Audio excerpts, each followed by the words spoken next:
রাধে রাধে বন্ধুরা, কেমন আছো তোমরা সবাই? আশা করি অনেক ভালো আছো। আমরাও কিন্তু ভগবানের কৃপায় ভালোই আছি। আমার নতুন আরেকটি ব্লগে তোমাদের সবাইকে জানাই অনেক ভালোবাসা, অনেক স্বাগত। আর সকাল থেকে কিন্তু ভিডিওটা শুরু করে দিয়েছি। সকালে কিন্তু ঘরটা সব ঝাড় দেওয়া হয়ে গেছে। এখন শুধু বাইরেটা ঝাড় দিয়ে নিচ্ছি। আর ঘরের সামনেটা নোংরা থাকলে জানো তো একদম কিন্তু ভালো লাগে না।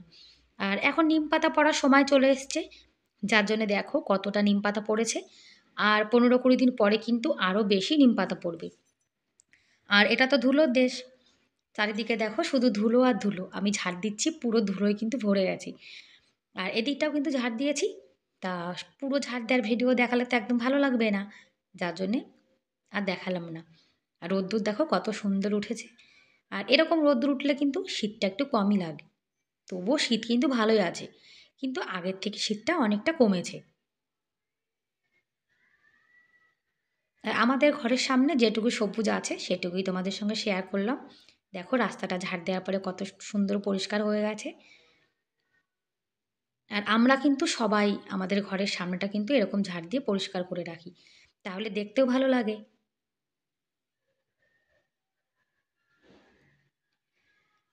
আর এখন সকালে রান্নাবান্না বসিয়ে দিয়েছি। আমার বর কিন্তু একটু মশলা বেটে দিল। আজকে আলু মটর আর গাজরের সবজি করছি রুটি দিয়ে খাওয়ার জন্য।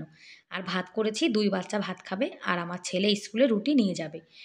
ও মানে স্কুলে তো ভাত নিয়ে যায় না, কিন্তু স্কুলে যাওয়ার আগে ওকে একটু ভাত খাইয়ে কিন্তু পাঠাই। আর ওই যে আমরা রুটি খাবো, থালাটা কিন্তু সাজিয়ে নিয়েছি আর অল্প কটা ভাত রয়ে গেছে। আর সকালে কিন্তু একদম নিরামিষ সিম্পল খাবার দাবার। জামা কাপড় অল্প কিছু ধুয়ে দিয়েছি। সকাল সকাল জামা কাপড় ধুয়ে দিলে কিন্তু একটু তাড়াতাড়ি দেখবে জামা কাপড় শুকিয়ে যায়। আর এখন কিন্তু আমাদের ছাদের উপরে ভীষণ রৌদ্র পড়ে। আর আমি কিন্তু আজকে শাড়ি পরেছি, সুতির শাড়ি। আমি কিন্তু বিয়ের পরে একবার শাড়ি পরেছিলাম, সুতির শাড়ি। তারপরে তো আর বাড়ি যাওয়া হয় না, আর এখানে কিন্তু সুতির শাড়ি টাড়ি কেউ কিন্তু পরেই না, যার জন্যে আমারও সুতির শাড়ি পরা হয় না। তাই আমার মায়ের কাছ থেকে একটা শাড়ি এনেছি, এটা কিন্তু আমার মায়ের শাড়ি। আজকে আমি আমার মায়ের শাড়ি পরে কিন্তু সংসারের কাজগুলো করছি। আর শাড়িটা পরে আমাকে কেমন লাগছে তোমরা কিন্তু অবশ্যই জানিও, যে মায়ের শাড়ি পরে মেয়েকে কেমন লাগছে। আমার বর তো বলছে আমাকে নাকি নতুন বউয়ের মতো লাগছে। আর কি জানো তো, আমাদের এদিকে লোক কিন্তু সুতির মানে সুতির শাড়ি পরে না।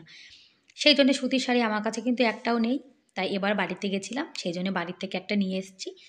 আর সুতির শাড়ি যখন একদম নরম হয়ে যায় তখন কিন্তু পরতে ভাল লাগে। আর যখন সুতির শাড়ি মানে নতুন থাকে তখন দেখবে কেমন যেন, কি বলবো, ভালো পরা যায় না, সেট হয় না শাড়িটা, অনেকটা উঁচু হয়ে গেছে পায়ের দিক থেকে। আর দুপুরে যা রান্না বান্না করব সেগুলো কিন্তু এখন রোদ্দুরে বসে কেটে নিচ্ছি। আর রোদ্দুরটা কিন্তু অনেক পড়েছে, যার জন্য কিন্তু আঁচল দিয়ে পিঠটা ঢেকে নিয়েছি। ভাবছি রোদ্দুরে বসে একটু সবজিগুলো কেটে নিই। আর দুপুরে রান্নাবান্না করার আগে কিন্তু আমি সব কিছু কেটে ধুয়ে সব রেডি করে রেখে তারপরে কিন্তু রান্নাবান্না করি। আমি ওই রান্না করতে করতে যদি সবজি কাটতে যাই তাহলে অনেকটা সময় চলে যায়। তাই এখন বসে বসে কাজগুলো করে নিচ্ছি।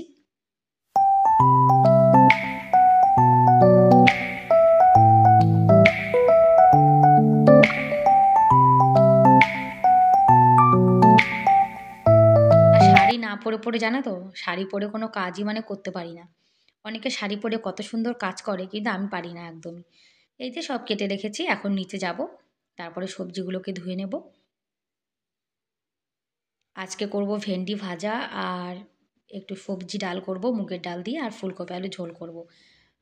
টমাটার কেটে রেখে দিয়েছি, এদিকে আদা জিরে শুকনো লঙ্কা বেটে রেখে দিয়েছি। এই বাটাটা কিন্তু আমি বেটেছি, সকালে মশলাটা বর বেটে দিয়েছিল। আর চালটা কিন্তু ধুয়ে রেখেছিলাম, ধুয়ে ভিজিয়ে রেখেছি। আর দুপাশে দুটো কড়াই বসিয়ে দিয়েছি, তাহলে রান্না কিন্তু তাড়াতাড়ি হয়ে যাবে।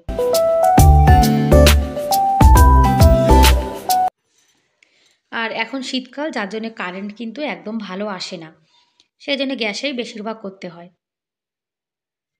যার জন্য দুপাশে কড়াই বসিয়ে দিয়েছি, আর নিরামিষ রান্নাবান্না হচ্ছে। আর এই যে মুগ ডাল সবজি দিয়ে, এটা কিন্তু আমার ছেলে ভীষণ ভালোবাসে। আমরা কিন্তু সবসময় নিরামিষ রান্নাবান্নাই করি। আর বন্ধুরা, এখনও পর্যন্ত যারা ভিডিওটি দেখছো, তোমাদের যদি আজকের ভিডিওর কোনো অংশ ভালো লেগে থাকে তাহলে প্লিজ একটা লাইক করে দিও। আর আমার চ্যানেলে তোমরা আজকে যারা নতুন আর ভিডিওটি দেখছো, তোমাদের যদি এরকম ভিডিও দেখতে ভালো লাগে তাহলে কিন্তু তোমরা চাইলে আমার চ্যানেলটিকে সাবস্ক্রাইব করে আমার এই ছোট্ট পরিবারের পাশে থেকে যেতে পারো। আর এই কাজটি যারা অলরেডি করে দিয়েছো তাদেরকে অসংখ্য ধন্যবাদ। আর তোমরা যে প্রিয়, প্রিয় দিদিভাইরা আমার ভিডিও দেখো তোমাদেরকে অনেক, অনেক ভালোবাসা জানাচ্ছি মন থেকে। আর মুগ ডাল সেদ্ধ করার সময় কিন্তু আমি একটু লবণ, হলুদ আর একটু সর্ষের তেল দিয়ে দিচ্ছি। সর্ষের তেল দিলে কিন্তু যখন আমরা কুকারে সিটি দেবো তখন কিন্তু কুকারটা নোংরা একটু কমই হবে। তাছাড়া দেখবে যখন আমরা কিছু সিটি দিই তখন মানে পুরো কুকারের ঢাকনাটা কিন্তু একদম নোংরা হয়ে যায়।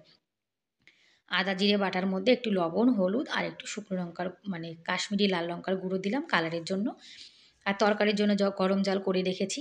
তরকারিতে গরম জল দিলে কিন্তু তরকারিটা তাড়াতাড়ি হয়ে যায়, তরকারিটার স্বাদটাও কিন্তু খুব সুন্দর আসে। আর সব নিরামিষ রান্না হচ্ছে, কেননা আমার গোপাল সোনা আছে, আমার গোপাল সোনাকে তো সেবা দিতে হবে। সেই জন্য সব কিন্তু নিরামিষও হচ্ছে। আর আদা জিরে বাটা কিন্তু ফুলকপিতে আর একটু মুগ ডালে দিয়ে দেবো। ফুলকপি কিন্তু পেঁয়াজ রসুন দিয়ে রান্না করলেও যেমন ভালো লাগে, আদা জিরে বাটা দিয়ে রান্না করলেও কিন্তু ভালো লাগে। আর আজকের ভিডিও কেমন লাগলো বন্ধুরা কমেন্ট করে কিন্তু অবশ্যই জানিও। সকালে রান্নাবান্না করেছি, তারপরে কিন্তু আবার এই যে দুপুরে রান্নাবান্না বসিয়ে দিয়েছি। তারপরে কিন্তু কারেন্ট চলে এসছে, যার জন্য ইন্ডাকশানে বসিয়ে দিয়েছি। আর কারেন্ট থাকলে কিন্তু আমার ইন্ডাকশানে জানো তো অনেক রান্নাবান্না হয়ে যায়। ইন্ডাকশানে হয়, আবার হিটার আছে, হিটারেও হয়ে যায়। তাতে কিন্তু গ্যাসটা আমার কম পড়ে। দেখেছো কুকারের ঢাকনাটা কিন্তু বেশি নোংরা হয়নি।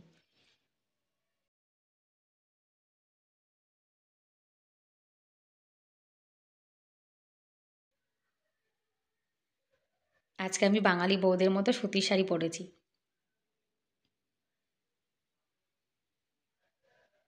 আর বন্ধুরা এরকম একটু ভেজ ডাল মানে সবজি ডাল যাকে বলে, এগুলো কিন্তু খেতে ভীষণ ভালো লাগে।